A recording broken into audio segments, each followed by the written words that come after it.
ერევანი, თბილისი, ბაქო. სამხრეთ კავკასიაში სამდღიან ვიზიტს ეუთოს მოქმედი თავმჯდომარე ელინა ვალტონენი აზერბაიჯანის დედაქალაქში ასრულებს. პლატფორმა X-ზე დიპლომატი წერს, რომ უკვე შეხვდა ქვეყნის პრეზიდენტს ილჰამ ალიევს, რომელსაც სომხეთთან მიღწეული სამშვიდობო შეთანხმება მიულოცა.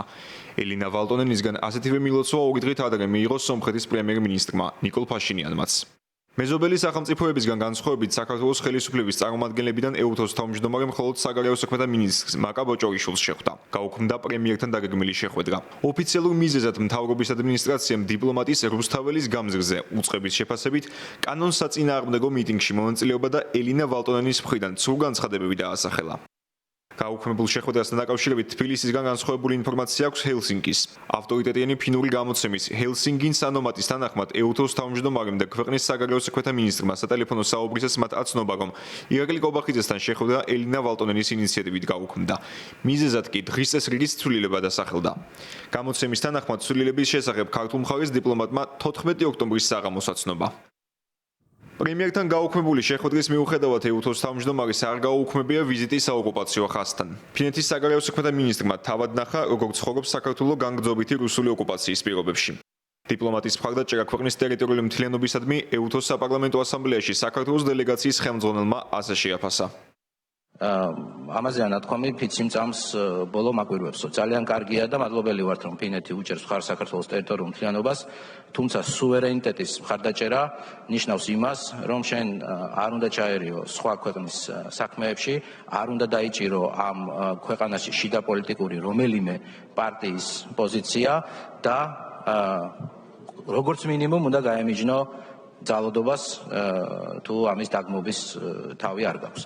ამიტომ ეს იყო ნამდვილად ძალიან არამეგობრული ჟესტი და მე გვირდებით, რომ შემდეგ საპარლამენტო ასამბლეაზე, ეუთოს საპარლამენტო ასამბლეაზე მე ამ საკითხს დავაყენებ, თუმცა იმას ვერ გვირდებით, რომ როდესაც ეს შემდეგი საპარლამენტო ასამბლეა გაიმართება, ეს ქალბატონი ისევ იქნება ეუთოს თავმჯდომარე, იმიტომ რომ მას დაახლოებით ერთ თვეში ვადა გასდის. ეუთოს თავმჯდომარის მიმართა ქართული ოცნების კიდევ ერთმა წევრმა ირაკლი ზარქუომ. მე არ ვიცი რას უკავშირდება ეს. მე არ ვიცი ეს დაკავშირებულია არაკომპეტენტურობასთან, ეს დაკავშირებულია არაპროფესიონალისთან, უცოდინარობასთან, ეს დაკავშირებულია უბრალოდ იმ დაკვეთის შესრულებასთან. ძალიან ცუდად ჩანს. ცუდად ჩანს, როდესაც მიდიხარ რუსთაველის პროსპექტზე რადიკალებთან, თან ცრუობ და ამბობ, რომ მშვიდობიანი მომიტინგეებიო. რამდენიმე დღის წინ პრეზიდენტის რეზიდენციას შეუვარდნენ ქალბატონ ელინა. თქვენს ქვეყანაში, ფინეთში რადიკალებს ამის მეათედი რო გაებედათ და მე ჩასულიყო საქართველოს საგარეო საქმეთა მინისტრი რადიკალებთან დამდგარიყო, ეს მოგეწონებოდათ? საქართველოში ელინა ვალტონენის ვიზიტის დასრულებასთან დაკავშირებით პრეს-რელიზი გამოაქვეყნა ეუთომ. გავრცელებული ინფორმაციის თანახმად დიპლომატი შეშფოთებულია საქართველოში მმართველი პარტიის გატარებული პოლიტიკით. აუცილებელია კონფლიქტისადმი საერთაშორისო საზოგადოების მუდმივი ყურადღება. გამყოფ ხაზთან ცხოვრებ მოქალაქეთა პრობლემების გადასაჭრელად. ამ მიმართულებით დიდად ვაფასებ სამხრეთ კავკასიაში ჩემი სპეციალური წარმომადგენლის კრისტოფ შპატის ძალისხმევას. არასამთავრობო ორგანიზაციები, უფლებადამცველები, ჟურნალისტები და სამოქალაქო საზოგადოების სხვა წარმომადგენლები არიან საციცოცხლოდ მნიშვნელოვანი დემოკრატიული მდგომარეობისთვის. ისინი ებრძვიან უსამართლობას, უწყობენ ხელს ინოვაციებს და სთხოვენ ხელისუფლებას ანგარიშვალდებულებას. მათი ხმა არა მხოლოდ უნდა ისმოდეს, არამედ უნდა იყოს დაცული. საქართველოს ხელისუფლებამ აუცილებლად უნდა იპოვოს გამოსავალი ამ კრიზისიდან და შეძლოს დემოკრატიული ინსტიტუტებისადმი საზოგადოების ნდობის აღდგენა. ეუთოს თავმჯდომარის ვიზიტსა და განცხადებებს საფასებენ ქართული ოცნების ოპონენტები. ოპოზიციაში მიაჩნდნენ, რომ სხვა უფრო მძიმე დიპლომატიური ნაბიჯების გადადგმამდე ხელისუფლებას მხოლოდ ერთი ნაბიჯი აკლია.